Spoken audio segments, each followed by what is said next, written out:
Hello everyone, नमस्कार। मैं रक्षित गुर्जर स्वागत करता हूं आप सभी का अक्षवाट के यूट्यूब चैनल पर। आज की वीडियो में हम कंटिन्यू करेंगे इकोनॉमिक्स क्लास 12 का हमारा चैप्टर नंबर 6 बैंकिंग से रिलेटेड एक टॉपिक है। इससे पिछले वाले वीडियोस में हमने कमर्शियल बैंक कैसे मनी क्रिएशन करते उस वाले टॉपिक को समझा था। वो वीडियो आपको मिल जाएगी अक्षवाट के यूट्यूब चैनल पर।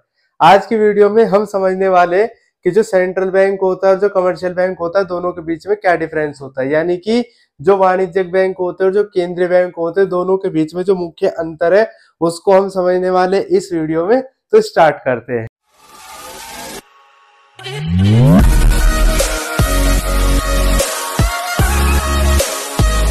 सबसे पहले हम देखेंगे केंद्रीय बैंक। जैसा कि हमें पता है कि ये देश का सर्वोच्च बैंक होता है।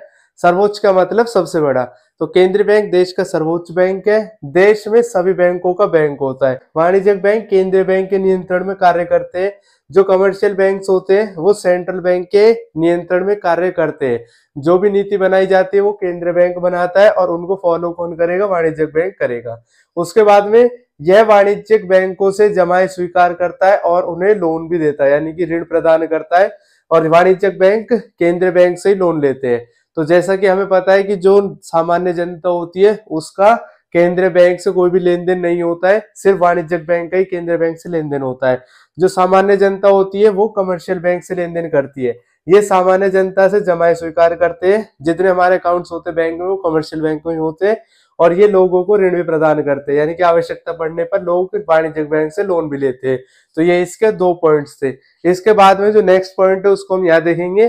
केंद्रीय बैंक यह सामान्य जनता से कोई लेन देन नहीं करता है। जैसा कि हमने अभी समझा है कि ये सामान्य जनता से कोई लेन देन स्वीकार नहीं करेगा। सिर्फ जो कमर्शियल बैंक होंगे, जो वाणिज्यिक बैंक होंगे, उनसे ये लेन देन स्वीकार करेगा। जैसा रिलेशन हमारा यानी कि सामान्य जनता का वाणिज्यिक बैंक के साथ होता है कि हम अपना बैंक अकाउंट खुलवाते हैं, जो हमारी जमाएं होती है वो उसमें जमा करवाते हैं, वही रिलेशन वाणिज्यिक बैंक का केंद्रीय बैंक के साथ होता है कि ये अपना अकाउंट इसमें खुलवाते हैं और इसके अलावा ये अपनी जो एक्स्ट्रा पैसा होता है, जो जमाएं होती है, वो इसमें जमा करवाते हैं और आवश्यकता पड़ने पर कमर्शियल बैंक सेंट्रल बैंक से पैसे भी लेते हैं। तो अब जो सामान्य जनता से कोई लेन देन स्वीकार नहीं करते केंद्रीय बैंक। उसके अलावा वाणिज्यिक बैंक ये वित्तीय संस्थाएं होती है जो सामान्य जनता से लेन देन करती है।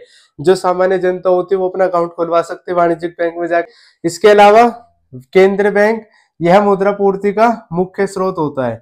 अर्थव्यवस्था के अंदर जो मुद्रा की पूर्ति करता है वो केंद्रीय बैंक होता है, ये हमें पता ही है। और इसके साथ साथ यह मुद्रा की पूर्ति को नियंत्रित भी करता है, यानी कि अर्थव्यवस्था में इकोनॉमी में कितना फ्लो होना चाहिए पैसे का, कितना अगर जरूरत है तो पैसा ज्यादा करेगा, अगर जरूरत नहीं है तो फिर कंट्रोल करता है मनी के ऊपर सेंट्रल बैंक। इसके अलावा वाणिज्यिक बैंक यह साख सृजन के माध्यम से मुद्रा की पूर्ति में केवल योगदान देता है, यानी कि यह मुद्रा की पूर्ति को नियंत्रित नहीं कर सकता है वाणिज्यिक बैंक। ये सिर्फ मुद्रा की पूर्ति में अपना योगदान दे सकता है। कैसे दे सकता है? ये साख सृजन करता है, यानी कि मनी क्रिएशन करता है। अगर ये ज्यादा मनी क्रिएशन करेगा तो अर्थव्यवस्था में ज्यादा मुद्रा आ जाएगी और कम मनी क्रिएशन करेगा तो कम आएगी। लेकिन जो इसकी मनी क्रिएशन की पावर होती है वो भी सेंट्रल बैंक पर डिपेंड करती है। अब सेंट्रल बैंक इसको कैसे कंट्रोल करता है उसको हमने समझा था अपनी पिछली वीडियो में, जब हमने देखा था कि money creation bye commercial bank. उस वीडियो को आप देख सकते हो अक्षवाट के यूट्यूब चैनल पर। अब उसके बाद जो नेक्स्ट पॉइंट है वो है कि केंद्रीय बैंक देश के विदेशी विनिमय कोषों का संरक्षक होता है, यानी कि जो फॉरेन एक्सचेंज का काम होता है वो सिर्फ केंद्रीय बैंक के पास होता है। और जो वाणिज्यिक बैंक होते हैं ये विदेशी विनिमय कोषों के संरक्षक नहीं होते, यानी कि विदेशी विनिमय कोष का संरक्षण करते नहीं है, लेकिन खुद का लाभ कमाने के लिए विदेशी विनिमय का क्रय और विक्रय कर सकते हैं। उसके बाद में ये नोट जारी करने का प्राधिकारी होता है, यानी कि जो केंद्रीय बैंक है यानी कि जो सेंट्रल बैंक होता है वो ही सिर्फ नोट जारी करने का प्राधिकारी होता है। जो वाणिज्यिक बैंक होते हैं नोट जारी करने के प्राधिकारी नहीं होते हैं। अब जो इसका नेक्स्ट पॉइंट है वो है कि अर्थव्यवस्था की समृद्धि और स्थिरता पर ध्यान केंद्रित करता है।